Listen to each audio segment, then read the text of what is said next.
Boa noite, Brasil. O programa de hoje é muito especial. Está sendo gravado no prédio da ONU, em Nova York. A partir deste mês de setembro, o meu convidado vai cuidar de conflitos armados e direitos humanos em todo o mundo.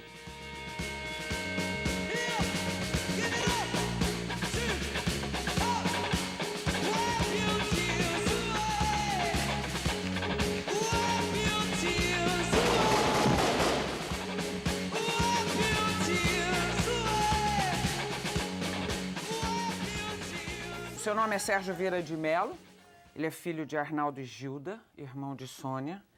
Ele é pai de Laurent e Adrienne, nasceu há 54 anos no Rio de Janeiro, é diplomata. Estudou na Universidade de Sorbonne, em Paris, onde fez doutorado em Filosofia e Ciências Sociais. Depois que o pai, também diplomata, foi cassado pelo AI-5 em 1969, ele preferiu fazer carreira na Organização das Nações Unidas, onde ele começa a exercer o cargo de Alto Comissário dos Direitos Humanos. Mora, no momento, em Nova York, está de partida para Genebra, mas vive em missões de paz por lugares tranquilos como a Bósnia, Moçambique, Bangladesh, Vietnã, para onde, aliás, ele também foi em férias. Um de seus grandes trunfos foi ter conseguido a paz e ter ajudado a formar o novo estado do Timor-Leste. Boa noite, Sérgio Vieira de Mello. E eu vou chamá-lo de Sérgio porque nós somos coetâneos, tá bom? Ótimo. Você já mapeou as minas ou não? Que você Ainda já não. disse que era um campo minado essa profissão. Ainda não. Estou fazendo um levantamento pormenorizado. Sérgio, você está assumindo o cargo que é um dos mais importantes da área diplomática em todo o mundo, agora nesse mês. Você já tem uma missão em vista ou não? Ainda não. Eu estou em fase de aprendizado, né? Estou lendo, estou recebendo muitos briefings de colegas aqui em Nova York, em Genebra. Eu acho que eu vou aguardar até o dia 12 de setembro antes de agendar visitas e priorizar temas, os temas mais importantes sobre os quais eu vou me debruçar nesses próximos meses. Honestamente, dá medo. Estou dizendo, não medo nas situações, porque eu sei que não tem medo de nada, já enfrentou barras homéricas. Mas dá medo estar tão vulnerável a pedradas como você está a partir de agora? Dá, como você disse, eu já estou acostumado, né, a levar pedradas. Já levei muitas e eu estou aqui. Sobrevivi a todas elas. Mas esse é um cargo extremamente sensível, né? Você tem razão. Você não sabe em que cilada você vai cair, não é? Qualquer passo que você dá, você pode fazer uma gafe com o governo, com organizações não governamentais, com a sociedade civil, com vocês, a mídia. É realmente um cargo muito visível e muito vulnerável. Olha, o mundo aguarda para qualquer momento a invasão do Iraque pelos Estados Unidos, com apoio de vários países ocidentais. Qual seria o seu papel num conflito desses, por exemplo? Olha, eu acho que tem tanta guerra real por aí que é melhor não especular sobre guerras hipotéticas, não é? Um conflito armado é essencialmente um problema político, portanto, é o secretário-geral quem gerenciaria essa crise, né? Mas na medida em que esse conflito, se ele acontecer, tivesse consequências humanitárias, é óbvio que o Alto Comissário para Direitos Humanos também teria o seu papel, que não seria necessariamente um papel operacional, porque para isso existem agências humanitárias e para isso existe o cargo que eu ocupei anteriormente de coordenador da assistência emergencial em casos como esse, né? Mas depende das consequências, quer dizer, depende da dimensão do conflito, do sofrimento de população civil. É sempre depois que você entra, é isso? Num caso desses, obviamente. Não é? Você já foi ao Iraque? Há muitos anos atrás. O que eu queria dizer é que o Alto Comissário para Direitos Humanos não tem uma função de prevenção de conflito, né? Obviamente, esse é um papel do secretário-geral e do Conselho de Segurança. O preconceito em geral, o racismo em particular, são questões de direitos humanos? Obviamente, não é? Por exemplo, o caso dos imigrantes na Europa. O caso dos imigrantes, mas eu acho que há problemas muito mais graves, muito mais sérios do que esse, não é? Por exemplo? Por exemplo, novas formas de antissemitismo na Europa, não é? Esse monstro do antissemitismo que ressurge, né? Que reaparece ciclicamente no mundo ocidental. Outras formas de discriminação racial. O perigo que existe atualmente de uma islamofobia, não é? De generalizar o medo do Islã, de confundir Islã e violência. Tudo isso é perigosíssimo. E as formas mais elementares, não é? de racismo anti-árabe, anti-africano, né? que são moeda comum no mundo ocidental. Não é? Já tivemos muitas provas esses últimos anos, esses últimos meses, de que a xenofobia existe, não é? Está inclusive se desenvolvendo. A prova é que partidos de extrema-direita, né? São partidos racistas, na sua maioria, inclusive nos países da Europa Ocidental, vêm ganhando muitos pontos nas eleições. Não é? Isso é perigosíssimo. Por falar em islamofobia, onde é que vocês estavam dia 11 de setembro? Que, aliás, o mundo vai lembrar de um dos ataques, maiores atentados da história nessa data. Boa pergunta. Eu estava chegando em Jacarta com o Xanana Guzmão, Maria Alkatiri, que eu ia designar poucos dias depois como ministro-chefe do primeiro governo de transição timorense, com o José Ramos Horta. Por quê? Porque a presidenta Megawati, que acabava de ser eleita pelo parlamento indonésio, nos convidou para nos conhecer e normalizar as relações entre a Indonésia e o seu governo e a administração transitória das Nações Unidas em Timor-Leste. E foi nesse dia que aconteceram os ataques aqui em Washington. Foi realmente um trauma, né, para todos nós. E ela, por sinal, viajava no dia seguinte, no dia 12, para Washington. Assim. Que coincidência, né? Olha, por falar em Timor, você fez um trabalho sensacional no Timor. Isso faz você se sentir um pouco timorense? Eu estou perguntando, na verdade, o que é uma nacionalidade?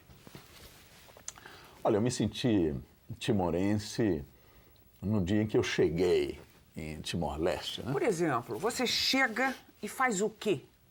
Como é que se dá? Como é que se desenvolve um trabalho desse? Aí chegou, conhece as pessoas, fala, bom, agora vamos fazer... Como é que é isso? Como é que é construir uma nação?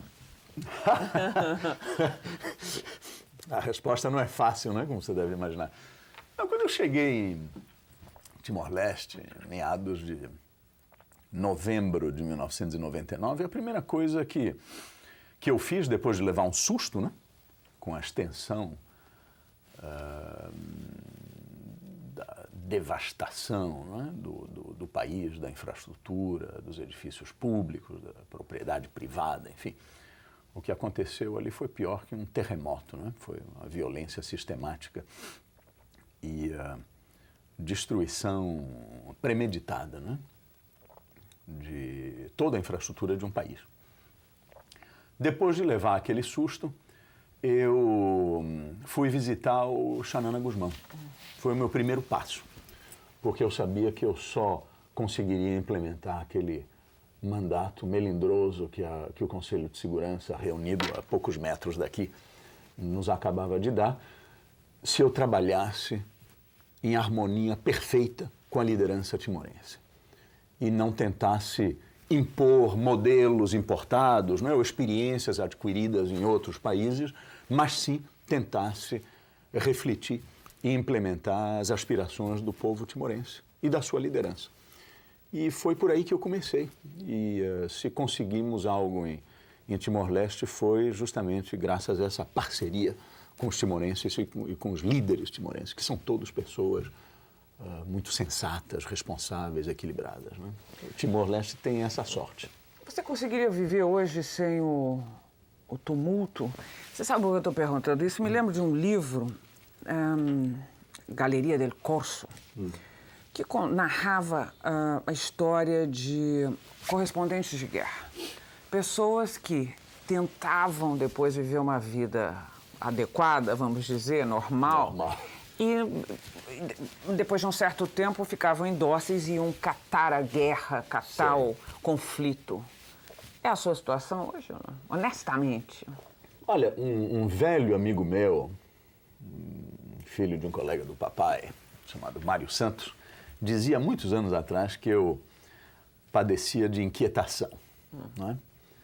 Eu sou um inquieto, é verdade. E eu gosto de mudar, eu gosto de desafios, eu procuro encrencas, é verdade. Mas por quê? Porque nelas eu encontro também a verdade, não é? A realidade. E eu não gosto de teoria. Estudei teoria na universidade, como você disse, estudei filosofia, mas eu sempre gostei de buscar uma confirmação de tudo aquilo que eu estudei, inclusive princípios, valores, não é? Que são importantíssimos na vida e no funcionamento dessa organização, lá fora, onde encontram-se os problemas, os verdadeiros problemas desse mundo. Um funcionário das Nações Unidas, não. Tem que defender os ideais da organização.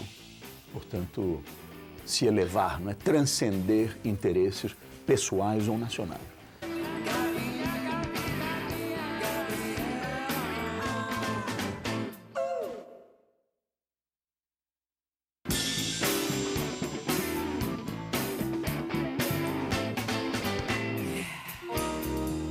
Seu nome é Sérgio Vieira de Mello, ele é alto comissário dos direitos humanos da ONU. A gravação está sendo feita no estúdio de TV da organização em Nova York.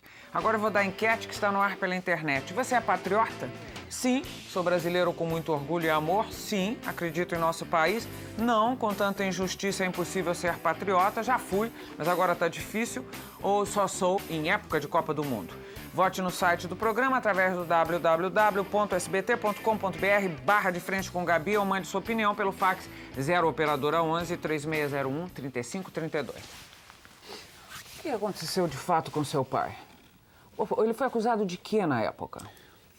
Não sei, você sabe, regimes daquele tipo nunca dão explicações, né? Ele e 10 outros diplomatas foram aposentados, acho que foi em abril de 1969. Sem explicações, e ele sofreu muito, né? Sem qualquer respeito, é isso?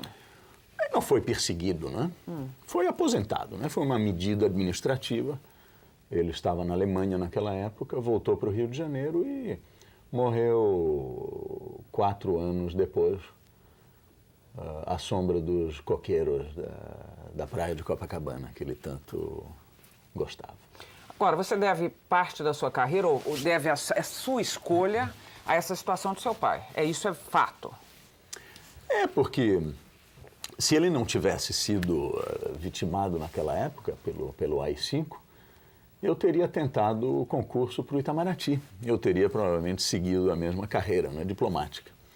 Mas era óbvio que eu não podia fazer isso e tentar entrar para um ministério do qual ele acabava de ser sumariamente expulso. Então eu optei pela carreira mais análoga, digamos, né? Mais parecida com a carreira diplomática, que é a carreira internacional. Como é que você definiria um diplomata? Para que serve um diplomata? Bom, um diplomata nacional, não é? Um diplomata brasileiro serve para representar e defender os interesses nacionais.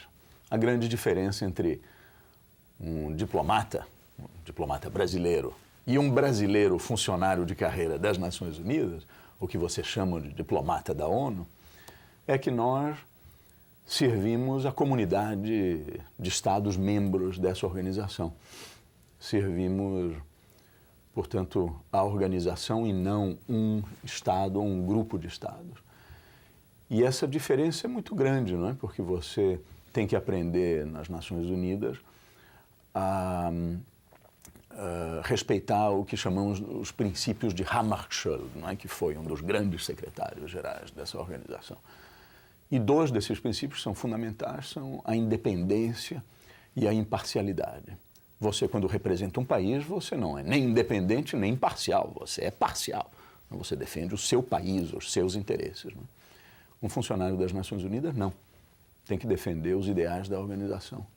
Portanto, se elevar, não é? Transcender interesses pessoais ou nacionais. Isso nem sempre é fácil. Você entrou com gente reclamando, não é? A ONG dos Direitos Humanos reclamando. A sua antecessora saiu com gente reclamando dela. Você é amigo do Kofi Annan. Você entrou no meio de uma grande confusão e fofoca também. Eu acho que não. Eu acho que vocês, jornalistas, têm essa tendência, né, de exagerar um pouco as coisas. Não vamos colocar o problema assim fora de contexto. O contexto é um contexto de alta visibilidade, como você disse. É um cargo que pode irritar interesses de governos ou até de atores não estatais ou não governamentais. Mas isso não quer dizer que seja um ambiente de confusão, não é que a agenda de direitos humanos seja confusa. Não, de jeito algum. Você se referia ao estilo da minha antecessora, Mary Robinson. Cada um tem o seu, não é? Ela tem um estilo muito visível, muito público, não é? Às vezes muito acusatório, né? Eu tenho o meu e vou desenvolvê-lo aos poucos nesse novo cargo. Falarei alto e bom som quando for necessário, mas por natureza e por formação, eu também daria prioridade à negociação, não é? Eu acho Apesar de gostar de procurar encrenca, como você mesmo confessou. Pois é, mas as encrencas também podem ser resolvidas discretamente, não é? Eu acho que essa é outra essência da diplomacia, não é? Negociar e encontrar fórmulas de compromisso e áreas de consenso. Sérgio, como você analisaria a gestão do Kofi Annan? Mudou alguma coisa com ele? Olha, eu acho que mudou muito com ele, não é? É sempre difícil comparar, mas eu diria que o Kofi Annan, por ser funcionário de carreira desta organização, vem tendo muito êxito em confirmar o que eu dizia há pouco, a saber que o secretário-geral das Nações Unidas é uma figura independente, imparcial, em quem governos podem confiar. A quem eles podem confiar a procura de uma solução aos muitos problemas que existem, sejam eles de ordem política, de segurança internacional ou problemas econômicos e sociais.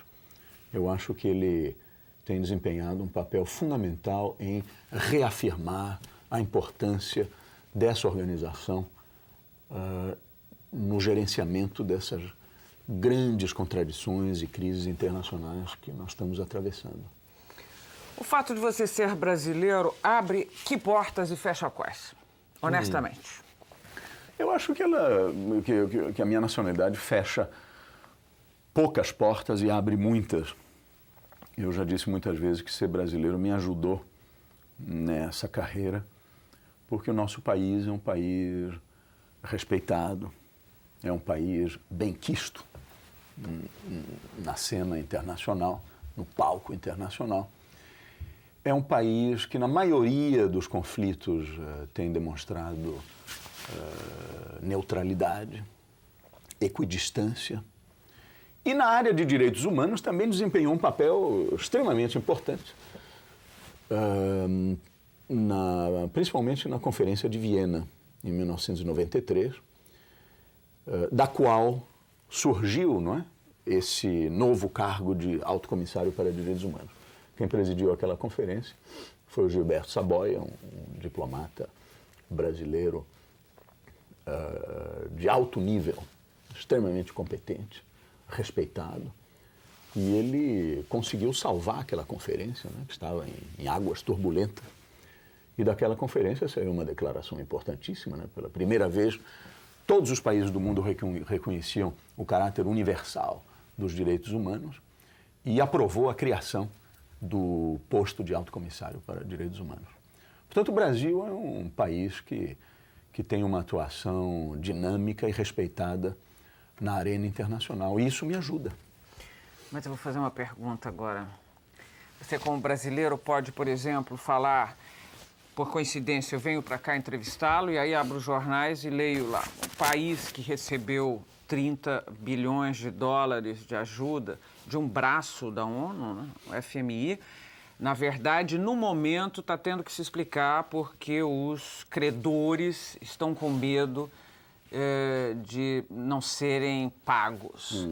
Isso cria em você algum mal-estar ou, pelo menos, você pensa no assunto e emite uma opinião ou não? Não, isso não cria nenhum constrangimento, porque o fato do país estar atravessando uma crise financeira, ou talvez dificuldades financeiras, não vamos falar de crise, né, porque o Brasil não chegou, felizmente, ao ponto que os nossos vizinhos e irmãos argentinos chegaram. Não, isso não me cria nenhuma dificuldade. Eu acho que ser brasileiro é representar uma sociedade tolerante. Nós somos um país de imigração,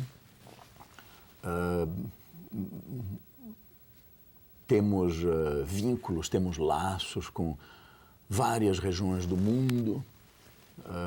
Em muitos países asiáticos encontrei políticos que têm primos ou tios ou avós no Brasil. O mesmo se aplica aos países árabes, a Israel, a muitos países europeus, a muitos países africanos, porque afinal uma grande parte da nossa alma é africana. Então, é como se nós tivéssemos uma rede, não é, de amizade internacional, mundial. E isso me ajuda. Não tem nada a ver com crise financeira. É a nossa identidade, a nossa personalidade e o fato do Brasil, repito, ser um país neutro na maioria dos grandes conflitos que assolam esse mundo. Sérgio, índice de desenvolvimento humano tem a ver com direitos humanos? Porque, por exemplo, por uma classificação da ONU, o Brasil está em 4º lugar na lista dos piores, né? Obviamente, não é? Os direitos humanos são de 2 categorias, não é? Que não podem nem devem ser separadas. Uma categoria é o que chamamos de direitos civis e políticos, que são mais individuais, não é? O fato de você poder exercitar liberdade de pensamento, de expressão, poder votar, não é? Tudo isso é um direito individual. E a outra categoria são direitos econômicos, sociais e culturais, não é? Que são direitos mais coletivos. E um deles, obviamente, o mais premente para todos nós e para um país como o Brasil, é o direito ao desenvolvimento. Então, obviamente, esses índices têm muito a ver com direitos humanos, não é? Porque se você não realizar os direitos essenciais, os direitos mais elementares, mais básicos, o direito à dignidade humana, não é? O direito ao trabalho, o direito à alimentação, o direito à educação, o direito à saúde, você não vai poder exercitar, nem vai estar interessado em exercitar direitos individuais, não é? Seria um luxo, não é? Um miserável, uma pessoa pobre, uma pessoa humilhada, uma pessoa que não dispõe de dignidade, não está interessada em direitos políticos ou civis. Qual é a sua relação hoje com o Brasil? Você vai uma vez por ano ao Brasil, porque você tem família lá, é isso? A mamãe, a minha irmã moram no Rio, ainda tenho muitos amigos, né? A minha relação é uma relação muito próxima, muito íntima, né?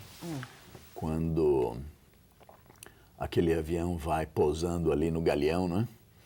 Que entra aquele cheiro que nem sempre é muito agradável na nossa Baía de Guanabara, eu me sinto em casa, né? Eu vou para casa às 7 da manhã e saio direto para a praia, para o Arpoador. Eu me sinto bem. É o meu país. Tive a sorte de que meu pai e minha mãe me levaram de volta para o Brasil quando eu tinha 12 anos e de ter passado a minha adolescência no Rio. E é nessa fase da vida que a gente forma a sua identidade, não é? E eu me sinto brasileiro, sou brasileiro, não quero ser outra coisa. Nós estamos no meio de uma campanha eleitoral. Você vota onde? Você vota? Eu estou registrado aqui. Eu, na última eleição presidencial, votei aqui na 2ª Avenida, em Manhattan. Esse ano não sei se eu vou poder votar em Genebra, né? Se eu perguntar para quem você votou, você se complica, não se complica? Complica. Não, mas ele ganhou as eleições. Você faz o que para se divertir, Sérgio? Eu faço bastante esporte. Em Dili eu corria 2, 3 vezes por semana, faço exercício, enfim, gosto de nadar, de mergulhar. Eu tento manter a forma física, apesar de ter envelhecido bastante, né? Você está nesses últimos anos. Você está seeking for compliment, você está muito bem, você sabe disso. Diga uma coisa, você voltou ao Vietnã depois de muito tempo, você esteve lá em época de conflito, não foi isso? Como é que ficou o país, o único país que venceu os Estados Unidos numa guerra? Bom, dei uma volta pelo Sudeste Asiático, né? Visitei vários países que eu conhecia, mas conhecia oficialmente, né? Conhecia profissionalmente. Então, me transformei em turista irresponsável. E durante 1 mês e meio, dei uma grande volta pela Tailândia, Indonésia, Mianmar, Laos, Camboja e Vietnã. País, inclusive, onde eu servi como Camboja, né? Mas, para responder a tua pergunta, o Vietnã é um país transformado, um país moderno, um país com uma economia pujante, apesar dessa crise, não é, que afeta o mundo inteiro e, em particular, o Sudeste Asiático. Eu não reconheci Hanoi, não reconheci a maioria das cidades da costa, né, que foram destruídas durante a guerra do Vietnã. É um povo muito trabalhador, um povo que tem muita força de vontade. Eu fiquei impressionado. E muitos turistas americanos. Ah, é? A maioria dos turistas no Vietnã hoje em dia são americanos. E convivendo bem com a população? Muito bem. Vice-versa? É uma espécie de catarse, não é, para os americanos visitarem o Vietnã. São ex-soldados americanos que serviram lá, ou então familiares, né, e filhos de militares americanos que querem encontrar paz, não é, com a sua própria consciência. Você disse que pratica esportes. Você torce por time de futebol? Torço, continuo torcendo pelo Botafogo. Botafogo? Mas então você está muito senhora. bem. Está muito bem. Não foi sempre o caso, né?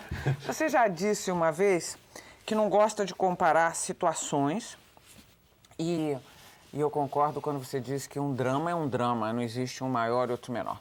Mas já houve situação em que você chegou a chorar ou não? Ou diplomatas não choram? Não, diplomatas são seres humanos, né? E choram. Mas treinados para serem... Para aguentar muita coisa. Eu acho que o pior dia da minha vida, onde eu chorei de raiva, né, foi o massacre do mercado de Markale, em Sarajevo. Dia 8 de fevereiro de 1994, se não me falha a memória. Onde um obus, né, de morteiro caiu no mercado, né, e matou umas 45 pessoas. Né. Eu cheguei ali poucos minutos depois e era assim uma visão apocalíptica, né, dantesca, coisa horrorosa. Né. Eu acho, sim, naquele dia eu chorei.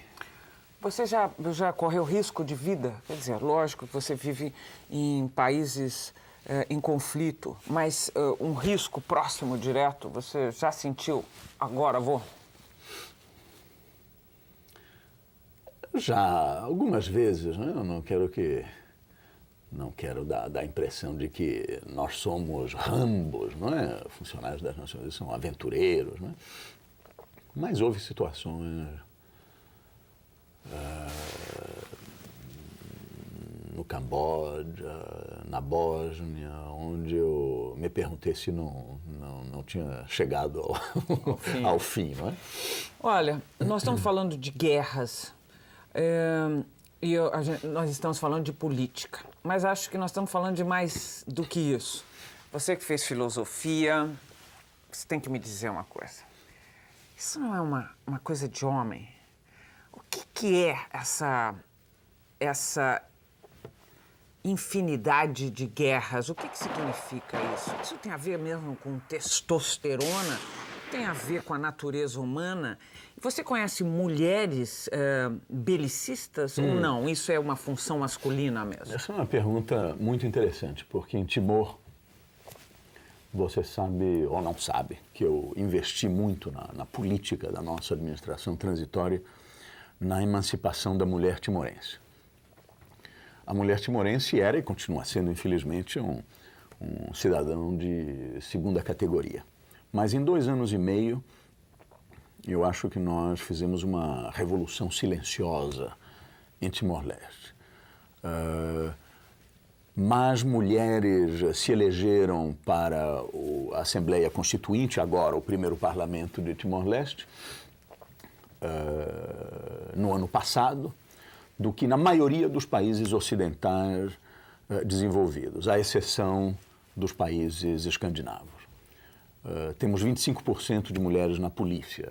Recrutamos, no início desse ano, um primeiro pelotão de mulheres na nova Força de Defesa de Timor-Leste, etc., etc. Eu impus uma cota de 30% de mulheres no funcionalismo público, né? Isso por quê? Porque eu acreditava que a mulher é um fator de paz, de estabilidade, de moderação. Eu acho que a mulher tem mais consciência da importância da paz no lar, na família, mas também na sociedade e no país do que o homem. O homem é um aventureiro. Eu estou convencido disso. Portanto, esse papel da mulher é um papel que será central nessa minha nova função de alto comissário para direitos humanos. Eu gostaria de explorar mais o potencial da mulher na promoção dos direitos humanos e na pacificação de muitas sociedades.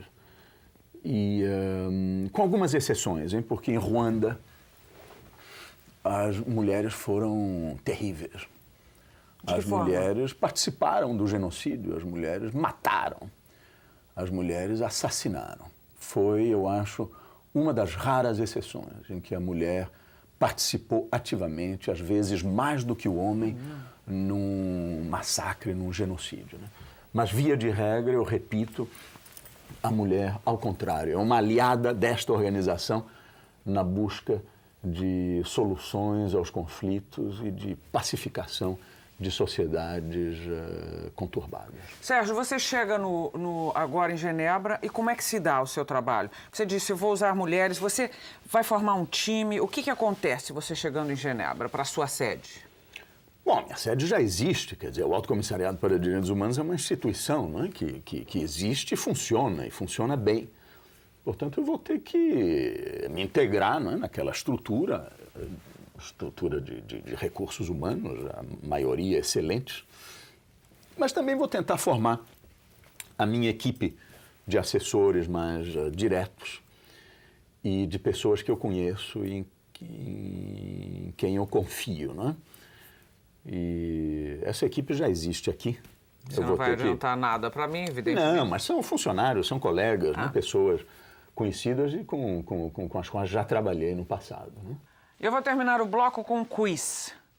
Qual Beatle organizou em 1971 o concerto para Bangladesh? Teria sido Paul McCartney, John Lennon, George Harrison ou Ringo Starr? A resposta vem depois dos comerciais. Até já.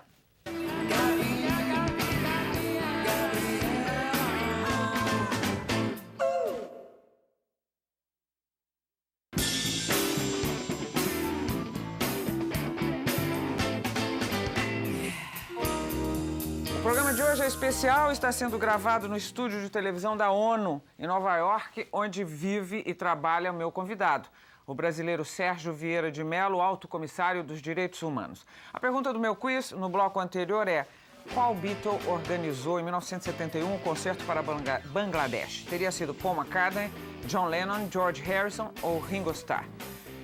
Pois eu vou dizer. Com o objetivo de levantar recursos para o povo carente de Bangladesh, George Harrison organizou este, que talvez tenha sido um dos primeiros concertos filantrópicos da história do rock. Ele conseguiu arrecadar 15 milhões de dólares na época e contou com a presença de Ravi Shankar, Bob Dylan e Eric Clapton, entre outros. Eu vou fazer uma pergunta, mas eu gostaria de ter uma resposta. Eu já percebi que você é muito cuidadoso quando fala em entrevistas sobre esse assunto que eu vou lhe dizer. Direitos humanos no Brasil. Eu gostaria que você fizesse uma análise crítica. Você sabe, você me constrange com uma pergunta dessas, porque eu disse que eu não falaria em casos particulares, em casos específicos, e eu não gosto de falar do meu país, não é? Posso ter a minha opinião crítica sobre muitos aspectos da nossa sociedade, mas eu acho que não vem ao caso eu formular, eu tecer críticas sobre a situação dos direitos humanos no Brasil. O que eu digo, e já respondi a essa pergunta de outros colegas seus, o que eu digo é que o Brasil fez grandes progressos em termos de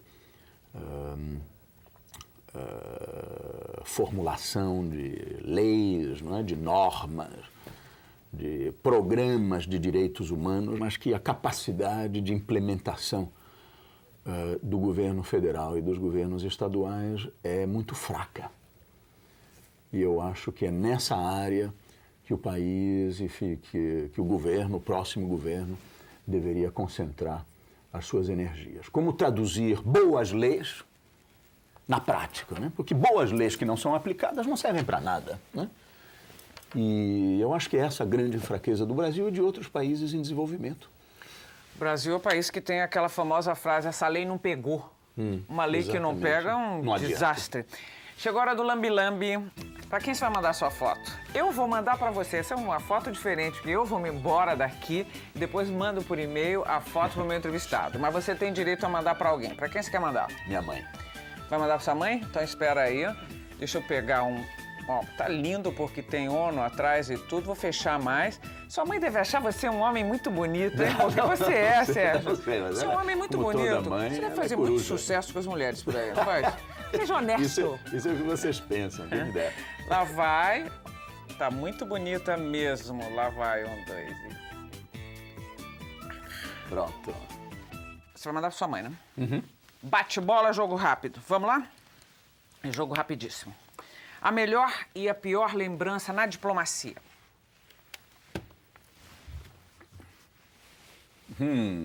A pior...